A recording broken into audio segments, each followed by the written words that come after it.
Olá, pessoal, tudo bem com vocês? Nós já vamos iniciar. Hoje é o PET volume 7 e eu vou apresentar, então, o conteúdo da semana 1 e 2 de Biologia. O tema da aula é Introdução à Embriologia. Só para lembrar, nas outras aulas eu falei a respeito da divisão celular, expliquei a diferença de mitose e meiose, para que elas servem, né? E hoje nós vamos falar muito da meiose, principalmente, tá? Então, só para lembrar, meiose é o processo de divisão celular, onde a gente tem a produção de gametas, né? E os gametas, eles são células especializadas para reprodução. Então, quando a gente fala de embriologia, a gente está falando de desenvolvimento embrionário, né? Então, a embriologia é a área da biologia que estuda o desenvolvimento embrionário dos organismos vivos, ou seja, o processo de formação do embrião a partir de uma única célula. Então, como que essa única célula vai formar um novo ser vivo? A partir do outro tipo de divisão celular que a gente viu, que é a mitose, onde a gente tem aumento no número de células, sem que haja mudança na quantidade de cromossomos nessa célula, né? Então, o zigoto, ele surge a partir da fecundação, e a fecundação nada mais é do que a união de gameta masculino com gameta feminino, e esse zigoto, ele vai passar por transformações embrionárias. E aí, eu trouxe essa imagem para mostrar como ocorre essa transformação. Então, aqui nessa imagem A, nós temos uma célula, né, que é o zigoto. É a célula que surgiu a partir da fecundação, ou seja, da união de espermatozoide e óvulo. Então, essa célula vai formar um novo indivíduo.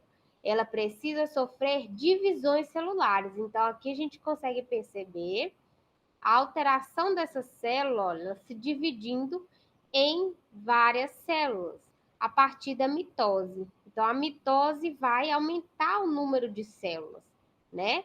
Então, aí a gente tem a formação aqui, olha, de várias células que posteriormente essas células elas vão se diferenciar, ou seja, elas vão se transformar em células da pele, ou células que vão formar órgãos, ou sistema nervoso, né? Para formar um novo indivíduo. Então, a embriologia humana, ela passa por etapas. Para que seja necessário, para que seja possível, né, a formação de um novo indivíduo, a gente precisa, então, da formação dos gametas, que são aquelas células que estão especializadas na reprodução. Então, esse processo para a produção de gameta é chamado gametogênese. Então, na gametogênese, são formados os gametas a partir de células especializadas, chamadas células germinativas. Então, eu tenho aqui o testículo, que é a glândula, né, a região onde vai ter a produção de espermatozoide no homem. E aqui eu tenho o ovário, onde vai ter a produção do ovócito ou do ovo na mulher. Então, são essas regiões que a gente vai ter intensa divisão celular, intensa meiose acontecendo, porque para formar gameta a gente precisa passar pela meiose, que é o processo de divisão celular, onde a gente tem uma redução no número de cromossomos, para que no final desse processo a gente tenha a formação dos gametas com metade do número de cromossomos, porque quando ocorrer a fecundação, a gente tem a quantidade de número de cromossomos restituído. Então, lá no testículo, nós temos células especializadas que vão formar os espermatozoides, né? Então, aqui, ó, a gente tem a espermatogônia, que é essa célula especializada, ela tem o número total de cromossomos da espécie, ou seja, 46 cromossomos. Ela vai passar, então, pela meiose, onde a gente vai ver uma célula de 46 cromossomos, no final do processo, formar 4 células com 23 cromossomos. Então, quem não viu a aula de meiose, volta lá na aula de meiose para entender como acontece esse processo de divisão celular, tá? Então, aqui a gente tem a formação no final do processo de 4 células haploides, ou seja, com metade do número de cromossomos. Na nossa espécie, a célula haploide vai ter 23 cromossomos. Então, lá nos testículos, nós vamos ter produção de espermatozoides com 23 cromossomos cada. Lá, então, no ovário das mulheres, nós temos a produção do óvulo ou do ovócito, né? E aí, essa célula também, ela vai ter redução no número de cromossomos. Então, a gente tem o ovócito primário com 46 cromossomos, e ele vai passar por processo de divisão celular, e no final desse processo, nós vamos ter ovócito com 23 cromossomos, tá? E aí, essa célula a gente chama também de haploide. A célula com 46 cromossomos a gente chama de diploide. E a célula de 23 cromossomos a gente chama de haploide. Essa célula, quando ela for fecundada por um espermatozoide, ela volta a ter 46 cromossomos, que é a quantidade de cromossomos característico da espécie. Por isso é importante, na formação de gameta, a redução no número de cromossomos, tá? Então, esse processo, que é produção de gametas, que vai acontecer tanto no homem quanto na mulher, é chamado de gametogênese. Então, a fecundação, ela acontece depois da gametogênese, né? Então, após o ato sexual, os espermatozoides lançados dentro do corpo feminino tendem a alcançar o ovócito. Quando o espermatozoide consegue penetrar no ovócito secundário, é completada a divisão meiótica e o óvulo recém-formado pode ser fertilizado. Na fecundação, ocorre cariogama, ou seja, a fusão, a união, né, dos núcleos dos gametas masculino e feminino. Então, aqui a gente tem esse caminho para que ocorra a fecundação, né? Aqui a gente pode observar um corte, né, do útero, aqui a região da vagina. Então, o espermatozoide, ele precisa, né, penetrar essa região, e ele vai passar por toda essa região aqui vai passar dentro do útero, né, na tuba uterina, e vai atingir mais ou menos essa região aqui, que é onde o ovócito precisa estar para que ocorra a fecundação, né? Então, ele estando mais ou menos nessa região, ele vai ser fecundado. Então, aqui a gente consegue observar a fecundação acontecendo, ou seja, a união do espermatozoide com esse ovócito, e aí a união, consequentemente, também do material genético. Se isso ocorrer, a gente vai ter o desenvolvimento desse zigoto. Então, o espermatozoide com o ovócito, ele passa a ser chamado de zigoto, e ele já vai ser diploide, ou seja, já vai ter o dobro de cromossomos do espermatozoide e do ovócito, né? Porque a gente vai ter a união desse material genético. E aí, esse zigoto, então, ele precisa se transformar num bebê, né? Para isso, vão ocorrer mitoses para que ocorram divisões celulares sucessivas. Então, o zigoto, que é uma célula, ele passa a ser formado por 2 células. Cada uma dessas 2 células se divide formando 4, e aí sucessivamente até formar a mórula, que é como se fosse uma bolinha de células, né? Que não são diferenciadas ainda. Então, nesse momento, ainda a gente tem células idênticas, né? A partir desse momento que a gente começa a observar a formação de células diferentes, ou seja, a diferenciação celular, para que a gente tenha produção de células que vão formar sistemas diferentes no corpo humano, né? E isso tudo, olha, a gente consegue observar aqui, ó, a setinha mostrando onde que está acontecendo.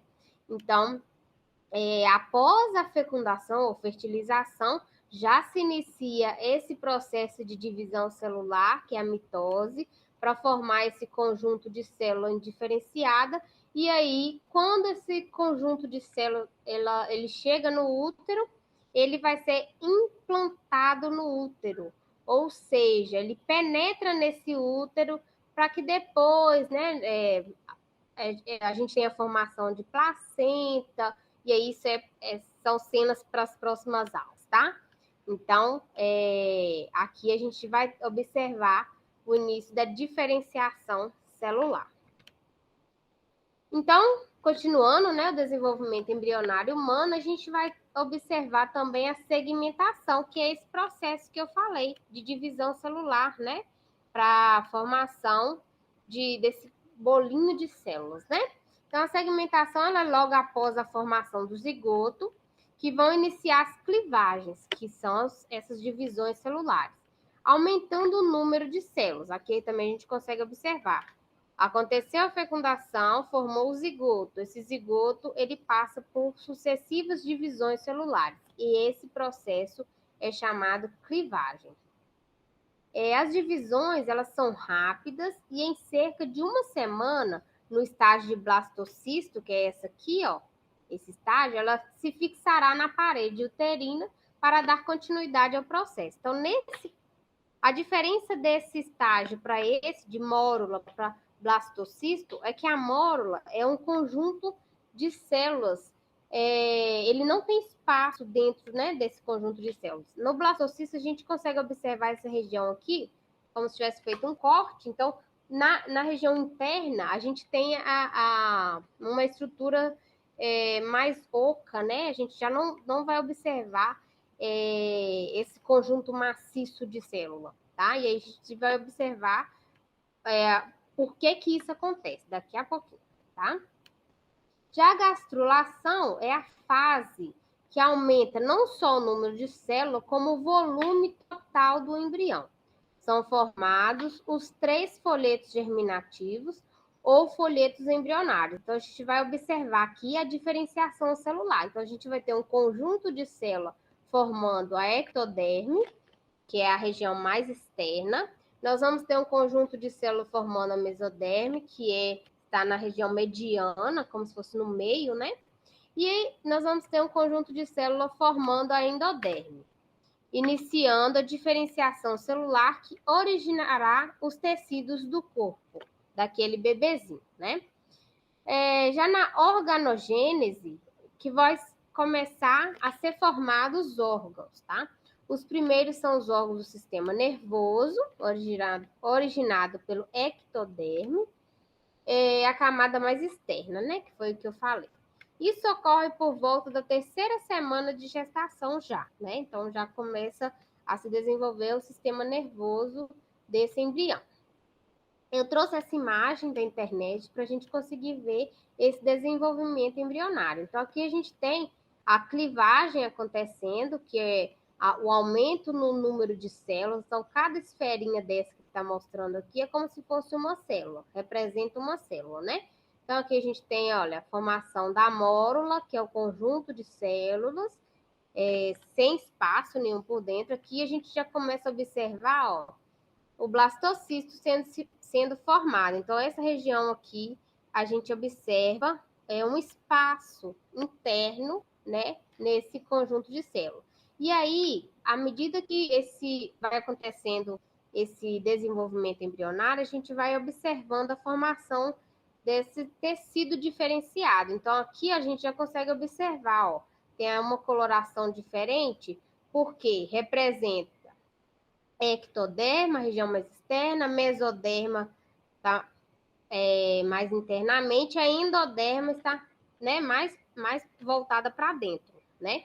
E aí cada tecido, cada região dessa vai formar um conjunto de órgãos ou um sistema. E aí a gente consegue observar, olha, a diferenciação aqui, ó, nessa região aqui é que vai ter a formação do sistema nervoso.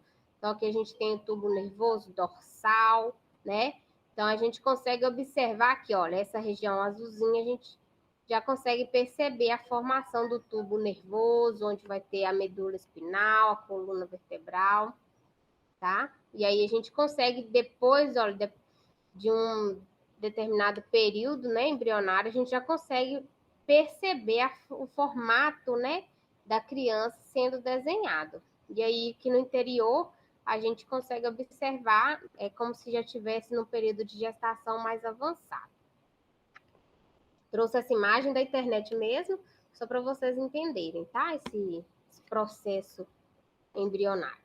Essa imagem eu trouxe lá do PET para vocês entenderem quando é que ocorre a formação do coração, né? E o amadurecimento também, né?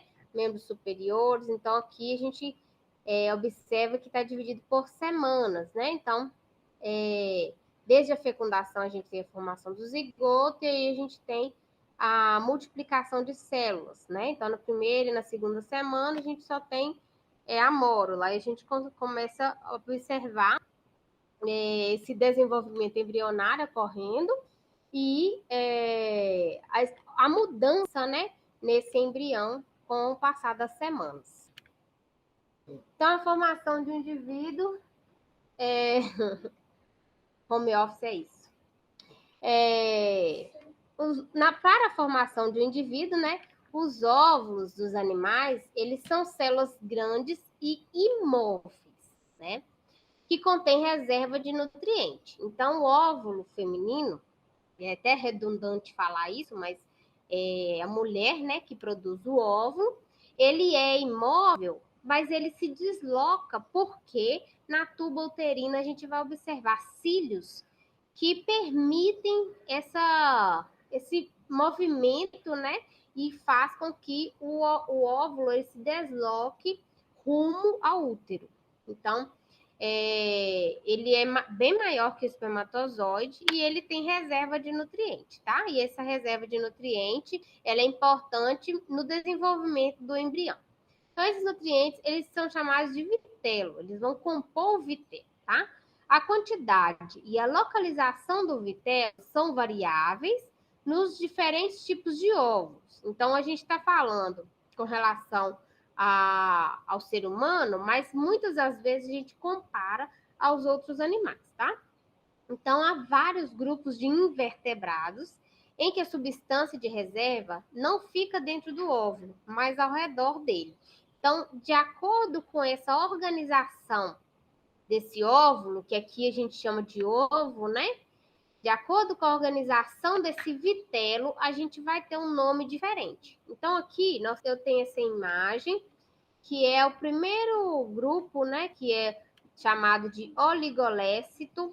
Então, a gente tem aqui, não sei se vocês vão conseguir ver direitinho, mas ao redor aqui dessa região mais escura, a gente tem um monte de pontinhos amarelos espalhados aqui. E esses pontinhos amarelos representam o vitelo, tá?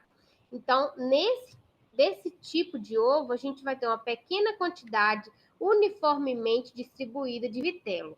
Então, esse vitelo, ele tá aqui ao redor, tá? Ele aqui tá como se fosse um monte de pontinho amarelo. E aí a gente vai encontrar desse tipo de ovo em quais animais, né? Equinodermos, anfióxos, que lembram os anfíbios, né? Mamíferos placentados, principalmente, né? Que são aqueles mamíferos que têm placenta.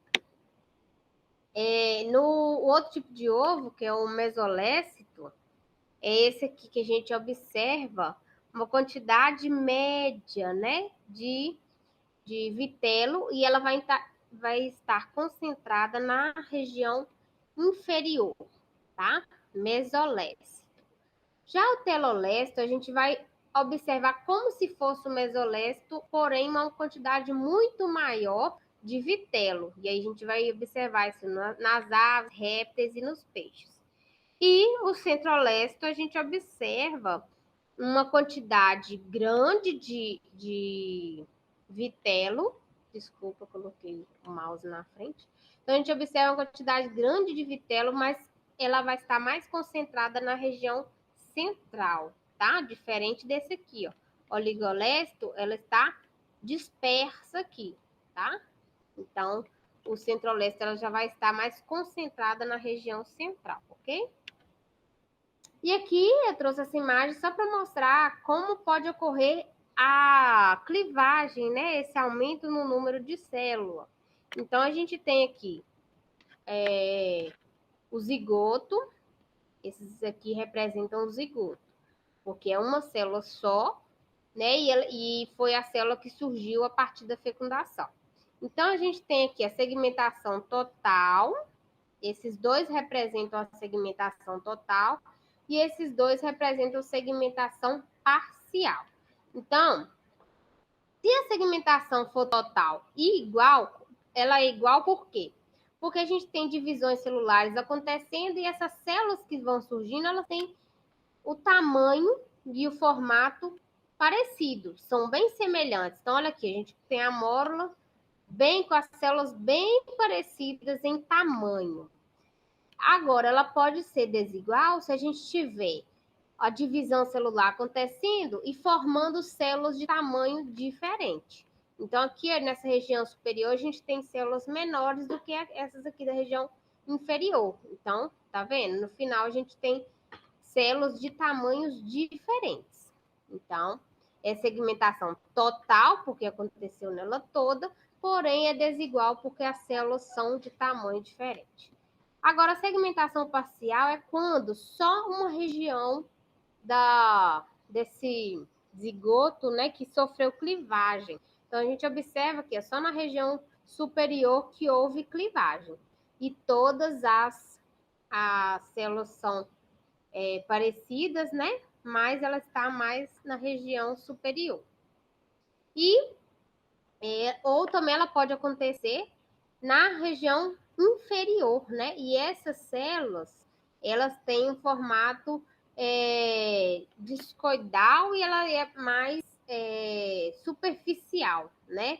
Elas estão mais na borda e também elas podem apresentar tamanhos desiguais.